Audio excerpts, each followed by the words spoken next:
I'm Rahul Mahajan. I'm on the board of directors of our Wisconsin Revolution. Recently elected at our statewide convention that we had last weekend. We had 200 people from the four corners of Wisconsin, literally from Superior to Kenosha, from Green Bay to La Crosse. I didn't check whether there's anyone from Sister Bay or Prairie du Chien, but there might have been. We covered the whole state. We had lots of people from every one of Wisconsin's 8 congressional districts. We elected 7 at-large members. We ratified a progressive platform that, among other things, calls for steadily working towards Medicare for all. Yes. And now that we have an organization, we're ready to start doing things. So we're still in the process of working up our healthcare campaign, but look at the timing on this. It's pretty amazing, right? We didn't know when we started planning for this event just exactly what was going to be going on, but there could not be a more fortuitous time in terms of the effect we can actually have. So, to remind you all of what you already know, Mitch McConnell couldn't wrangle all of his fractious Republicans to support a bill for which there's not a single thing anyone can say that actually makes sense and support. And so, what's going? Is there a riot out there? Or? And so he postponed it for now. It's a reprieve, but it's not the end of the fight.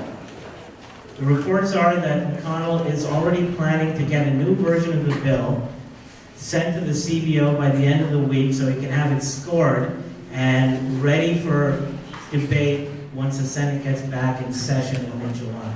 So the next 10 days or so are incredibly crucial in this fight.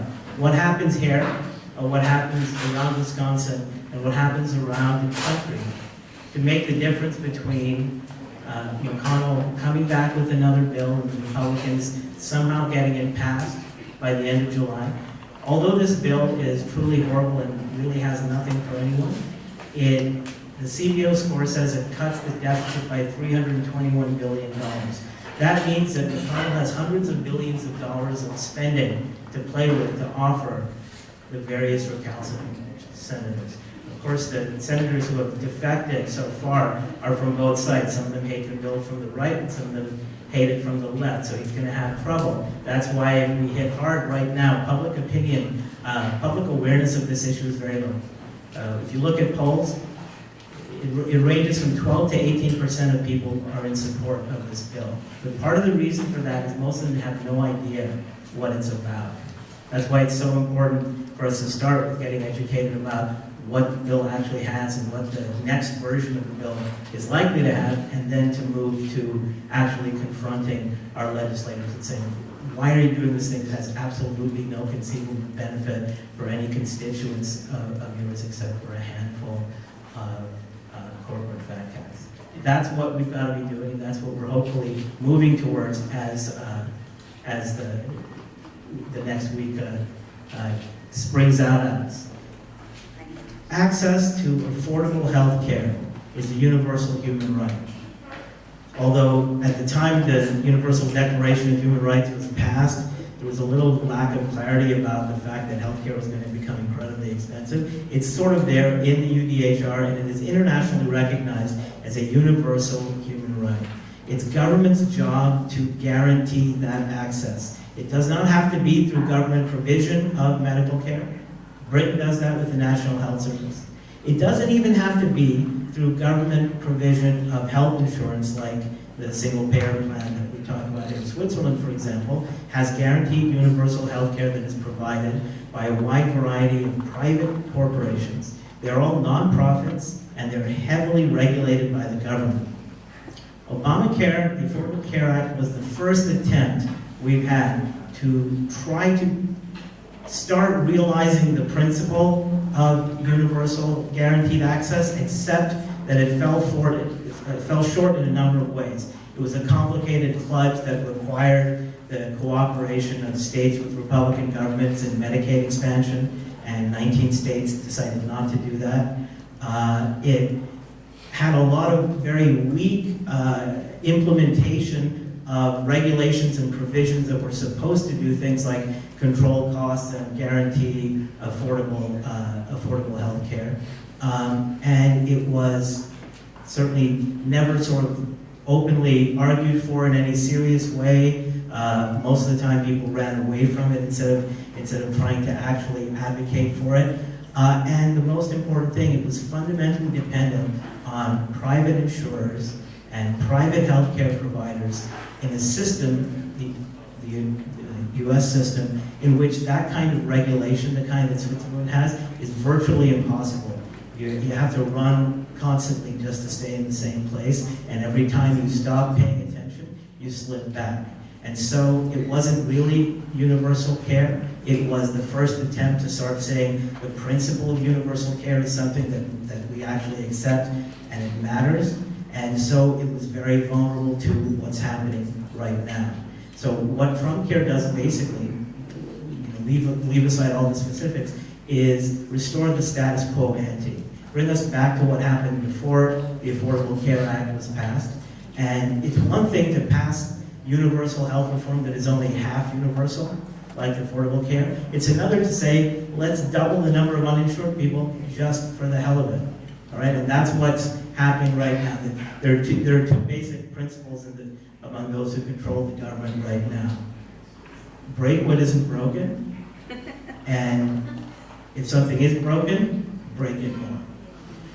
You take those two principles, that pretty much covers it. Yes, the Democrats, through some of their failings, set up this possibility, and there can be something better, which is what we're going to talk about once we get to the second half of the program.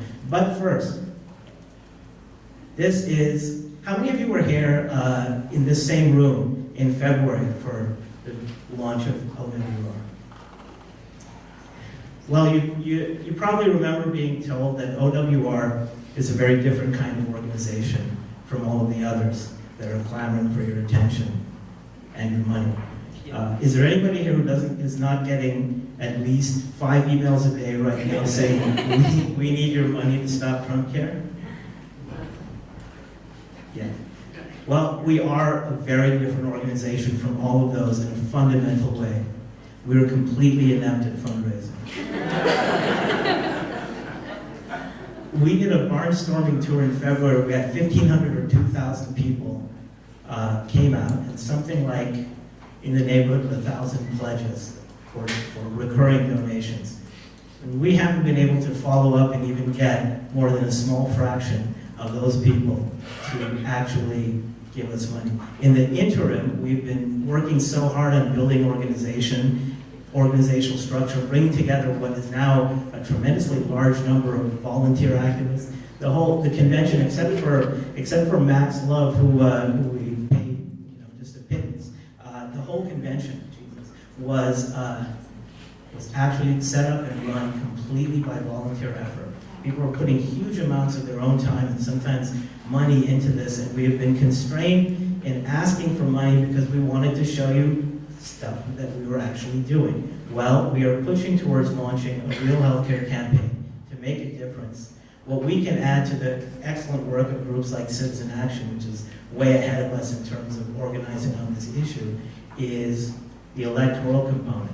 We can push so that we have a flood of new progressive candidates running in 2018 who are going to make healthcare one of their main issues. But in order to do that, we need your help. So first of all, for those of you who just want to slip us some cash, we've got a bucket. We have various lovely volunteers of all genders who are going to be passing a bucket around for cash.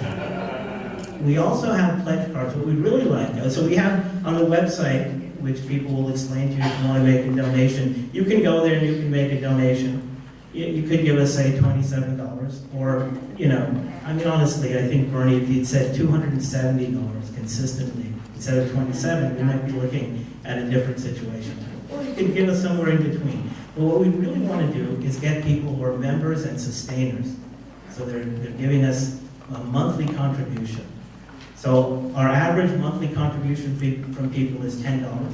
You can become a member and give us $1 a month. Don't do that. Or you can make it 20. Give us what you think is reasonable, what you can afford, and sign the pledge cards, which are hopefully going to be going around as we talk.